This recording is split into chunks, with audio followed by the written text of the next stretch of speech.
Estás escuchando Conversamos, un espacio de diálogo de la revista Documentación Social de Cáritas Española. Hola, soy Marina Sánchez Sierra y desde el equipo de estudios de Cáritas Española te damos la bienvenida a Conversamos, el podcast de la revista Documentación Social en el que reflexionamos sobre la realidad que nos rodea. El último informe de la Fundación FOESA nos decía que en 2021 una de cada 5 familias en nuestro país sufría dificultades y exclusión en el ámbito de la vivienda. Hablamos hoy con Javier Rubio sobre la situación de emergencia habitacional en el conjunto del país. Javier es abogado del Centro de Asesoría y Estudios Sociales, CAES, y está comprometido con distintos movimientos por el derecho a la vivienda. Hola Javier, ¿qué tal? Muy bien, buenas tardes. Bueno, pues cuéntanos un poco de ti, de tu trabajo, qué es lo que haces con estos movimientos sociales, en relación a la defensa de la vivienda. Estoy trabajando desde hace bastante tiempo y formo parte, soy socio de la cooperativa CAES, que es un proyecto colectivo que va más allá de mí. De hecho, casi que es el proyecto colectivo el que me ha dado un poco los saberes y los impulsos para, en colectivo, vincularnos a luchas sociales que se están dando por la vivienda, sobre todo a partir de 2008, cuando estalló la crisis inmobiliaria, que vino a emerger un problema de vivienda que estaba latente y que se estaba cubriendo con la propia burbuja inmobiliaria, ¿no? Y el endeudamiento masivo de la población. Desde ese año tenemos un roto en la sociedad que está abierto y que sigue sangrando a día de hoy, que es el problema de la vivienda en general, los desahucios, el impago, los alquileres, la infravivienda, lo que sea, en las grandes ciudades sobre todo. Y ahí los últimos 10-12 años, desde CAES, nos hemos vinculado bastante a toda esa lucha. Y eso nos ha llevado por un montón de caminos. A veces luchas por la vivienda en entornos como Cañada Real Galiana, frente a derribos o por la luz. Y a veces con la plataforma de afectados por la hipoteca para luchar contra los abusos bancarios, los desahucios hipotecarios, o hacer campaña legal y social por una ley de vivienda estatal, ¿no? O sea que un poco ahí nos venimos moviendo en el marco de la garantía de los derechos sociales en general y en particular la vivienda. ¿Cuál sería la situación de esta emergencia habitacional en España? Bueno, una manera de verla sería en perspectiva histórica. Pues diríamos que tuvimos una crisis a partir de 2008 muy centrada en las hipotecas, que afectó a grandes capas de las clases medias de este país. Eso fue virando poco a poco hacia una mayor precariedad habitacional.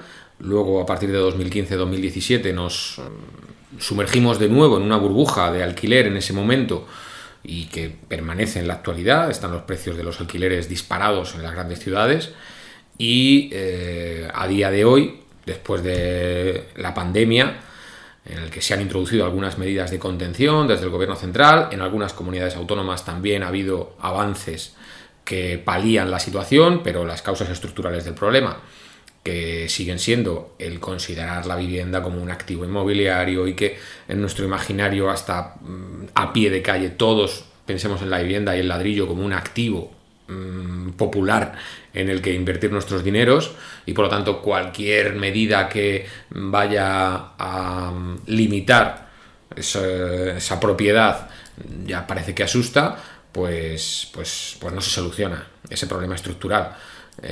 Súmale a ello que la economía se hace dependiente del ladrillo desde la época de la dictadura de Franco hasta hoy. Y los grandes, en todo momento, los ministerios de Economía y de Fomento han puesto sus esperanzas en la recuperación económica en que se construyera mucho. Y así tenemos el litoral como lo tenemos, o zonas como Madrid, que está hiperurbanizada, y habiendo más casas, al final el dato es que tenemos casas suficientes para alojar a toda la población y que también haya segundas viviendas para una gran parte de la población. Sin embargo, la juventud se emancipa con 30 y tantos años y hay mucha gente hacinada y hay muchas casas vacías y mucha gente sin casa. Hablabas de que se ve la vivienda como un activo, como una inversión. ¿Cómo deberíamos mirar a la vivienda? ¿Cómo deberíamos entender el concepto de vivienda para poder llevar a cabo esos cambios estructurales que se necesitan? Como un derecho. no descubro nada. Es la dicotomía clásica: derecho, bien de inversión, derecho subjetivo activo, derecho constitucional, artículo 47 de la Constitución, donde está reconocido. Tenemos tratados internacionales que lo reconocen como derecho humano, organismos de todo tipo vinculados a la garantía de los derechos de las poblaciones hablan constantemente y declaran que la vivienda debe ser considerada sobre todo un derecho humano, pero la realidad económica se impone una y otra vez y bueno, pues estamos ahí. La vivienda en sociedades de mercado nunca va a dejar de ser un activo inmobiliario, pero tampoco va a dejar de ser, mientras haya necesidad, un derecho humano. En el porcentaje, si la vivienda es 100, ¿en qué porcentaje la consideramos activo inmobiliario? ¿En qué porcentaje la consideramos derecho? Pues ahí podríamos movernos. Ahora mismo va ganando el activo inmobiliario y la visión sería que el 80 y pico % del imaginario colectivo está en vivienda como activo inmobiliario. Y esos porcentajes se podrían mover para, bueno, pues aceptando que siempre habrá compraventas de viviendas y un movimiento de mercado, pero al mismo tiempo garantizar unos mínimos que no dejen a nadie en la calle. Desde CAES y desde los movimientos sociales en los que estás vinculados, supongo que veis cómo la gente reclama la vivienda como derecho, ¿no? Lo que no sé si también percibís un cambio desde esa mirada del 80 y tantos % vivienda como bien o como inversión, y cómo va variando ese porcentaje a medida que nuestra propia vivienda peligra, o si esto quizá no es así. Sí, claro, o sea, digamos que al final la posición subjetiva de cada cual pues determina cómo ve la cuestión, y a la gente que está en riesgo y que entra en contacto con entidades o colectivos que lo están trabajando un poquito y están hablando de derecho a la vivienda, rápidamente conectan con esa idea y dicen, claro, es que yo tengo derecho a un hogar, yo tengo derecho a un techo, eso es indisoluble de la dignidad humana y de las ideas que están en la Constitución, como de una democracia sana. Pues una democracia sana, pues la gente tiene su casa y ahí desarrolla su vida, sus hijos, su alimentación, su salud, en fin, un montón de cosas. Mismamente en la pandemia, pues ya quedó dicho y redicho que sin vivienda no hubiéramos podido hacer confinamientos. Por lo tanto, la vivienda formaba parte del sistema sanitario frente a una pandemia. Mientras no tienes el problema y estamos todos en alguna medida imbuidos de una idea mercantil sobre la vivienda, pues nos metemos en los portales de compraventa de viviendas y estamos mirando a ver cómo sube o cómo baja nuestra propia vivienda, y así pensamos que nos está yendo en la vida. Es una especie de referencia, meterse en idealista y decir, a ver cómo está por el barrio la vivienda, ¿no? Bueno, eso es así como muy a pie de calle, pero es muy representativo de cómo hasta nosotros mismos tenemos dentro esa idea, ¿no? Por lo tanto, a todos nos afecta y también es un trabajo permanente. O sea, el precio de nuestra vivienda como indicador de nuestra propia posición social, ¿no? Que es curioso. Hablabas de la Constitución y de otros grandes acuerdos y leyes que hay sobre vivienda, pero ¿en qué estado nos encontramos actualmente en España en cuanto a vivienda y legislación?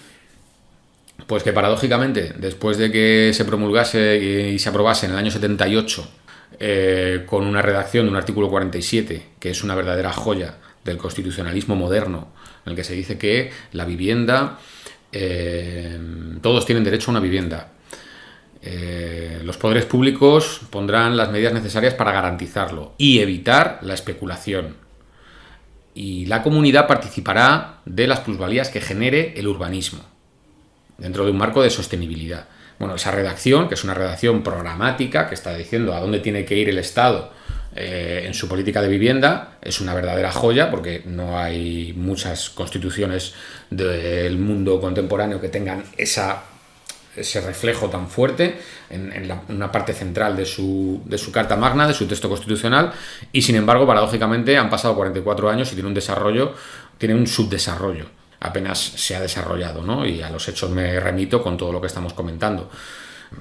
Algunas autonomías han hecho desarrollos legales del derecho a la vivienda, pero constantemente se encuentran con obstáculos porque esas leyes autonómicas son recurridas por el gobierno central o por la oposición o por algún estamento, acaban en el Tribunal Constitucional, se estancan, no terminan de aplicarse. Las medidas más avanzadas, como podían ser perseguir una utilización antisocial de la vivienda vacía o sancionar a los bancos que no ofrezcan vivienda vacía a los hipotecados que la necesitan.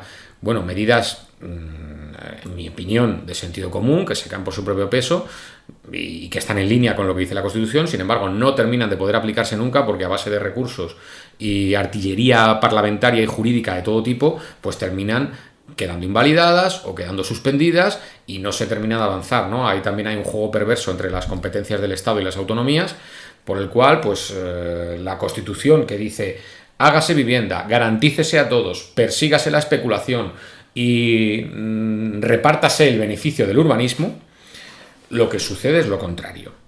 Lo que sucede es que no hay vivienda garantizada, que la especulación se legaliza y se promueve y que el urbanismo no redunda en beneficio de la comunidad, sino que acaba repartido en los bolsillos de unos pocos. En consecuencia, el artículo 47 pues lleva camino de medio siglo siendo incumplido sistemáticamente. Y es muy difícil y hay que remover un montón de obstáculos. Por lo tanto, alianzas sociales desde abajo por personas que tenemos una mirada de la vivienda como un derecho son imprescindibles para remover todos los obstáculos que tiene después de 40 años el ordenamiento español para hacer entrar en vigor un artículo 47 que es que lleva 44 años sin entrar en vigor. Esto me lleva a otra pregunta y a una reflexión, ¿no? ¿Cuál es el estado actual de la ley de vivienda de la que hablaba el PSOE? Por lo que sabemos, ahora mismo la ley tendría algunos objetivos generales de marcar un marco general, establecer una serie de definiciones sobre lo que es una vivienda, sobre lo que es un derecho subjetivo a la vivienda, y luego delegaría muchos aspectos en las comunidades autónomas. Porque la propia Constitución pues ya también tiene un reparto de competencias y la vivienda queda delegada competencialmente en las autonomías. Entonces la ley estatal pues ya de primeras va a nacer, en caso de que se apruebe, un poco con una mirada muy básica, porque van a tener que ser las autonomías las que desarrollen gran parte de lo que se pretende, ¿no? Y luego hay algunos aspectos regulatorios a nivel general que se podrían aprobar pero que están en discusión. Los nombro muy rápidamente. Uno es la regulación de las subidas abusivas de los precios del alquiler. Ahí hay una pugna, hay una disputa entre si se tiene que aplicar a cualquier propietario de vivienda o solo se tiene que aplicar esa regulación de precios de alquiler a grandes tenedores, entendidos como aquellas personas jurídicas que tengan más de 10 viviendas en propiedad.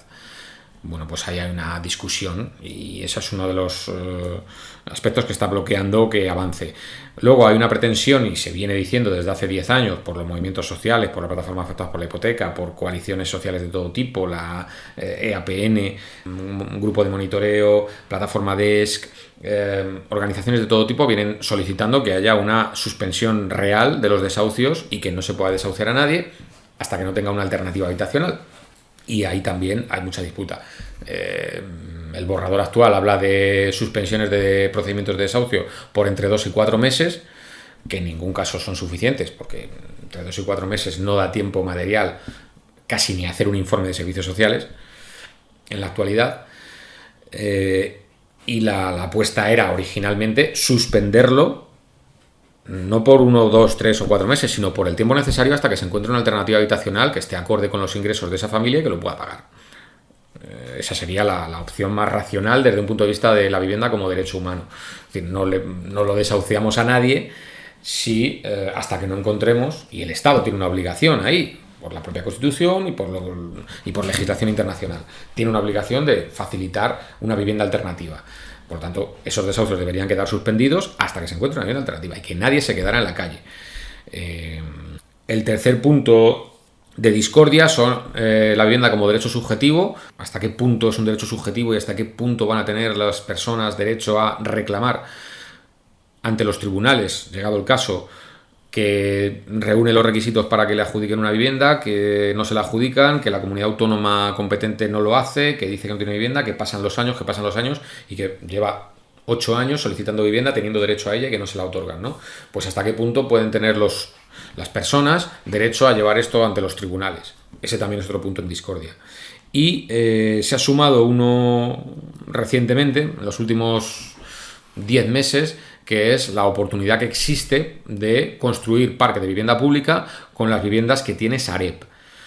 Sareb es el banco malo, mucha gente no lo conocerá, pero se trata de una sociedad que se creó en su momento por el ministro Luis de Guindos para meter ahí todos los activos llamados tóxicos de la banca, cuando reventó la burbuja inmobiliaria, y ahí entraron miles y miles y miles de pisos por todo el país. Todavía siguen quedando miles de pisos por todo el país que son propiedad de la Sareb, y la Sareb a día de hoy es una sociedad en un 51% propiedad del Estado. Entonces, en los últimos tiempos se ha venido demandando por parte de muchas personas y muchos colectivos que dentro de la ley entre un paquete legal que implique la cesión al Estado o a las autonomías de las viviendas que tiene la Sareb, porque harían crecer automáticamente el parque público de vivienda rápidamente y amortiguarían un poco la situación de presión máxima que hay ahora mismo con miles de desahucios que están suspendidos en los tribunales, porque las normas durante la pandemia que suspendían desahucios pues han tenido su efecto y hay mucha gente con su desahucio suspendido que lleva en vilo pendiente de que lo lancen de su vivienda pues a lo mejor 1 año y medio. Por lo tanto hay una bolsa de personas que están en vilo, que las pueden desahuciar en cualquier momento porque el juzgado ya se harte de tenerlo suspendido, porque la propiedad también se harte y diga que lo tienen que podría ser aliviado toda esa presión con la entrada de viviendas de la Sareb.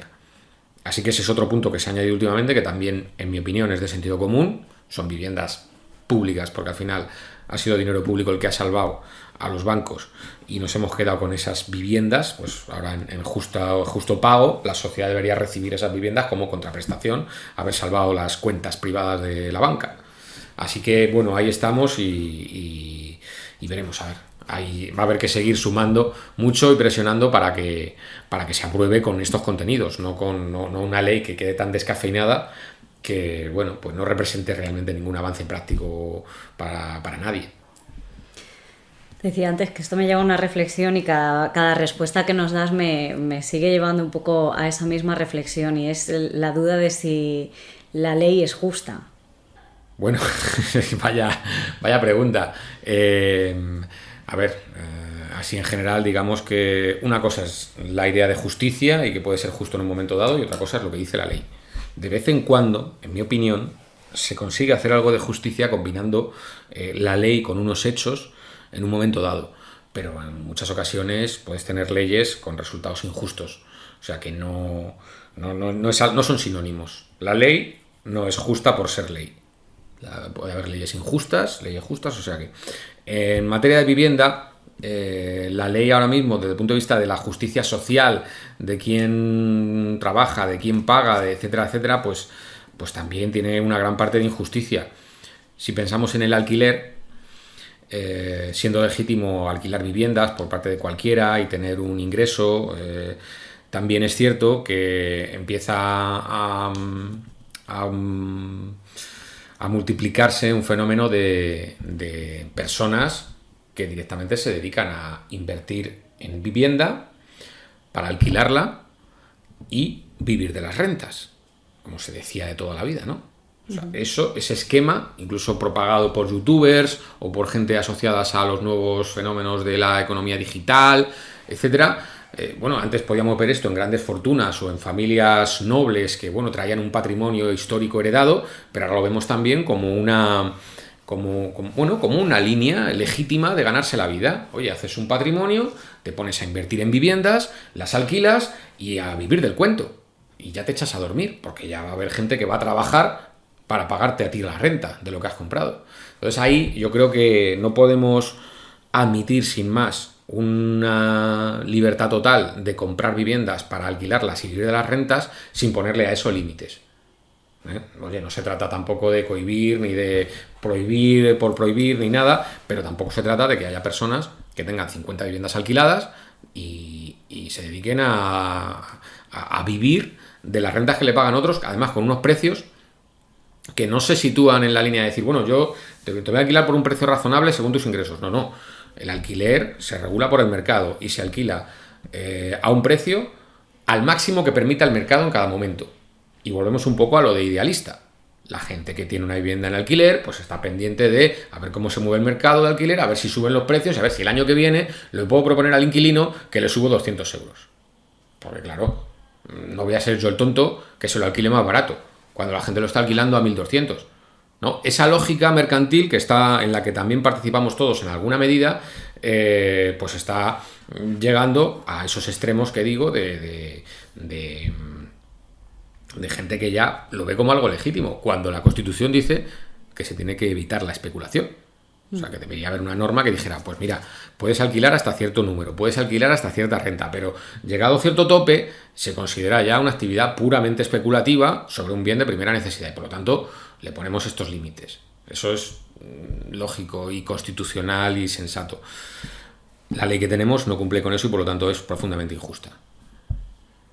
En esta línea, en todo lo que nos vienes contando, también pienso en los miedos ciudadanos, ¿no? En los miedos que tenemos precisamente porque nos pensamos que idealista es el lugar donde mirar cómo está el precio de la vivienda y el precio o nuestro nivel de bienestar, de esa idea de la vivienda como inversión y de como tú dices, de participar de una lógica mercantil que llevamos dentro, queramos o no, y que es muy difícil salir de ahí, ¿no? Pero ¿cuáles de estos miedos son un poco infundados o vienen de una lógica que ya no corresponde a esta realidad y que dificultan pues la tramitación de una ley más justa o acabar con ciertas situaciones que están haciendo que lleguemos a una mayor exclusión residencial? Claro, hay muchos miedos provocados por los media en la sociedad que se expanden y que funcionan.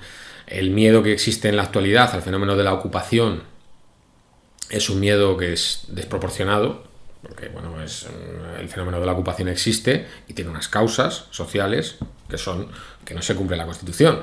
Por eso hay gente que se ve en la necesidad de ocupar. También puede existir una cierta ocupación delincuencial, pero de ese problema no estamos hablando. Ahora mismo nos estamos ciñendo al problema de esa imagen que se da desde medios de comunicación por la cual, pues no sé, hay hordas de gente que está deseando ocupar en cuanto alguien deje la vivienda vacía. Pues eso no se compadece con las cifras de la Fiscalía, las cifras de los juzgados, los propios jueces han salido muchas veces en televisión para intentar desmontarlo, pero una y otra vez se vuelve al asustaviejos y viejas de que vas a comprar el pan y te ocupan la casa y ya se tiran ahí no sé cuántos meses, montan fiestas y tú vas a la policía y te quedas desamparado y esto es un sin Dios y no hay, pues es que todo eso es el 98% de eso es mentira, porque no sucede así en la realidad. Pero hay esos miedos que los media, pues median y meten miedo.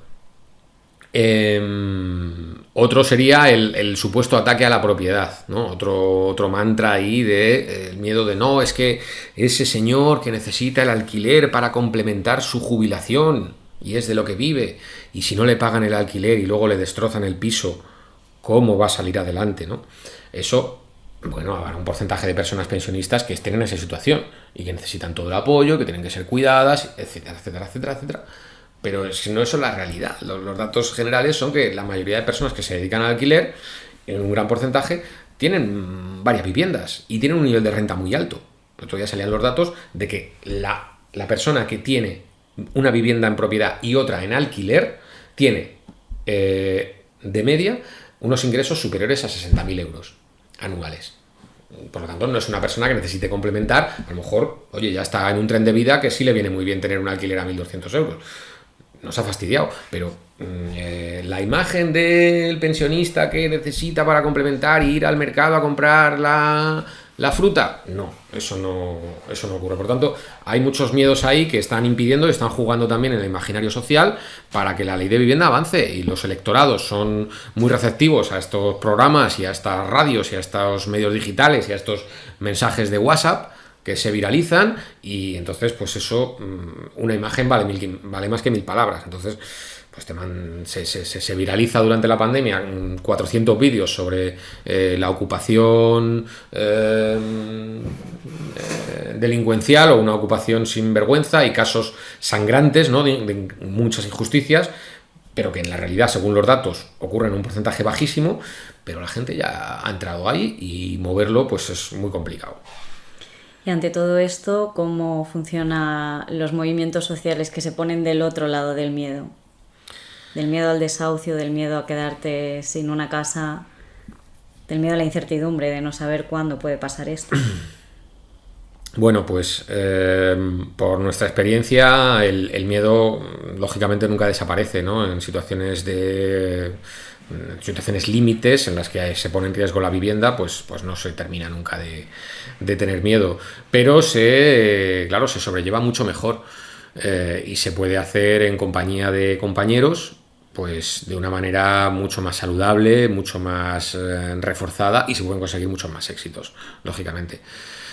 Muchas veces pongo el ejemplo de las familias que están en riesgo de perder la vivienda y la diferencia que existe entre aquellas que lo llevan como un tabú, se lo callan y sufren en silencio el desahucio, y aquellas otras familias que tienen el valor en un momento dado, o se les enciende la bombilla, o alguien les lanza un mensaje y ellos cambian el chip para empezar a comunicarlo con su familia, con sus amigos, y relacionarse con entidades sociales o con colectivos en los que pueden compartir ese problema.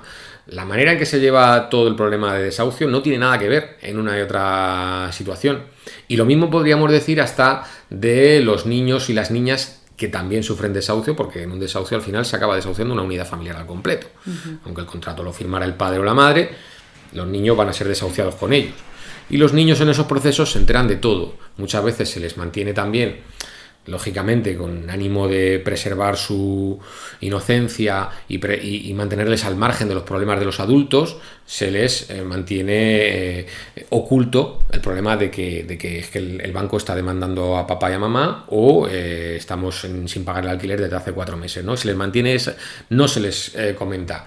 Entonces, aunque no hay una receta general que puedas decir, pues es que hay que comentarlo y tal, pero sí que existen algunos estudios que avalan que haciéndoles partícipes del problema a los niños, en la medida en que se les puede hacer partícipes adaptándolo a su edad, su capacidad de comprensión, etcétera, etcétera, ellos también lo van a vivir de otra manera completamente diferente, porque se van a sentir parte de una familia que afronta un problema unida. Y no ellos como que les han ocultado al margen porque les han considerado niños y que no son maduros suficientemente. Así que desde el propio núcleo familiar hasta las redes sociales vecinales o ampliándolo hacia redes colectivas de escala regional o nacional, todo lo que sea compartir el problema, abrirlo y enfocarlo en colectivo, pues suele ser una receta buena para llevarlo mucho mejor e incluso ganar el conflicto. A estas redes colectivas la gente llega porque ha conocido el problema en primera persona, o también hay gente que simplemente sabe que esto está pasando y se involucra en esta lucha. Bueno, pues hay de todo. En las asambleas de la plataforma o de los colectivos Stop Desahucio, que es lo que más conozco, pues ha habido de todo. La gente se involucra por pura necesidad, ya se ve muy apretado, y la semana antes, aunque lleva 2 años con el procedimiento abierto de desahucio, pero la semana antes del desahucio pues ya se ve entre la espada y la pared y ya se lanza, rompe la vergüenza y dice venga, y se va a una asamblea y dice me echan la semana que viene. Y generalmente recibe apoyo y le arropan para intentar parar ese desahucio, aunque ya se está en muy malas condiciones, lógicamente, porque ya un montón de oportunidades que había antes pues se han perdido.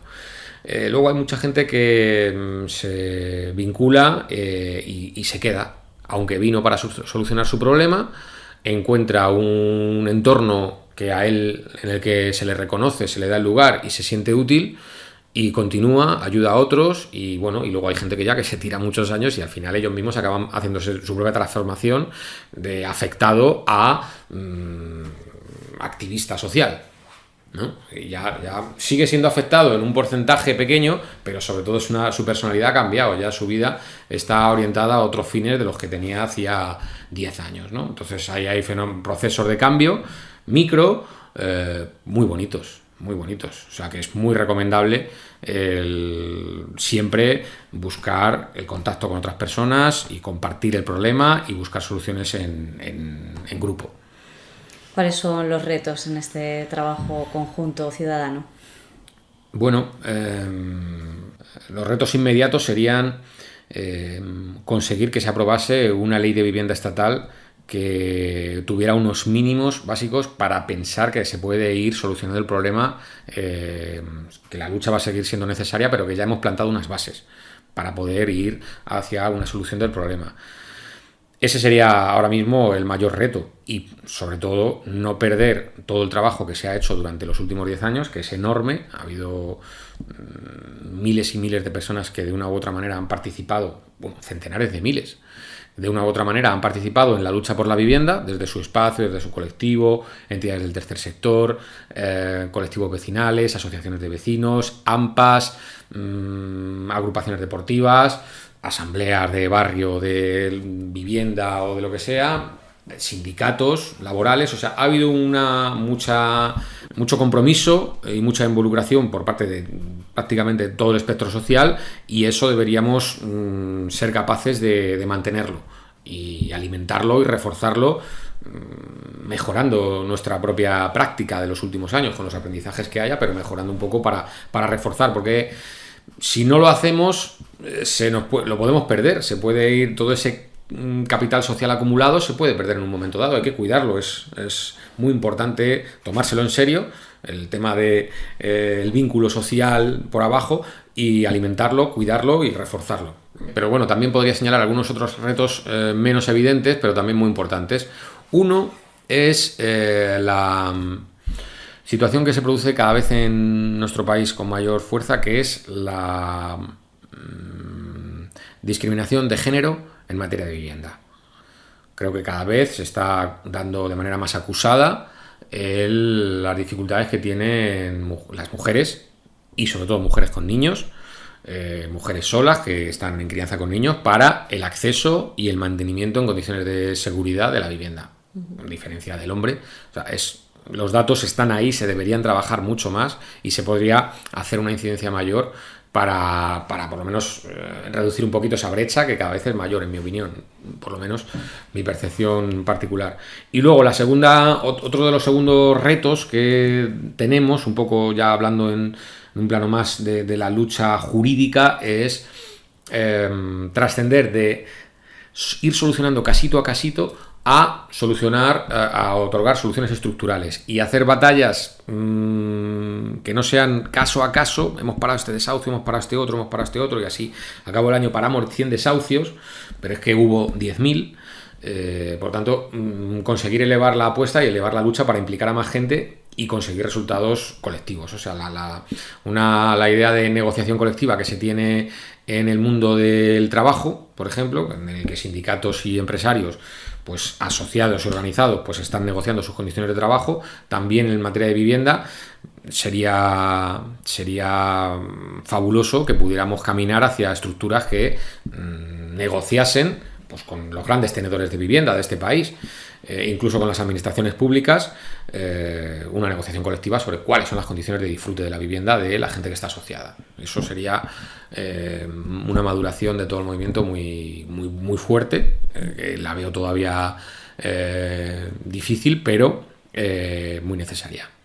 Y por último, Javier, ¿cómo se vive a nivel personal estar en contacto con estas realidades tan difíciles? Pues la verdad que como es un torbellino de emociones y de adrenalinas y urgencias y experiencias, pues tienes pocos momentos para parar y reflexionar, y sería necesario encontrar esos momentos un poquito más habitualmente, no estar metido en la vorágine de manera permanente. La adrenalina, a nivel personal, la adrenalina yo creo que hace un poco como de amortiguador de las emociones, y te puedes estar surfeando por los conflictos y los desahucios durante mucho tiempo sin parar, casi gracias a esa adrenalina. Pero no hay que confiarse. Creo que hay que intentar buscar espacios de pensamiento, de reflexión, de compartir, de exponer también lo que se ha vivido para tomar conciencia y tener una ganancia para que el siguiente paso o el siguiente momento en el que haya que actuar hayas crecido un poquito y no te metas como un hámster en una rueda que no parar de correr, pero no llegas a ninguna parte. Se trata de que cada vez haya una maduración de todos, y para eso se necesita tiempo, espacio, parar, pensar. Pues muchísimas gracias, Javier, por estar hoy con nosotros. Pues nada, muchas gracias a vosotras. Has escuchado Conversamos, un podcast de la revista Documentación Social. Puedes escucharnos y suscribirte a nuestros canales de iVoox, Spotify y YouTube.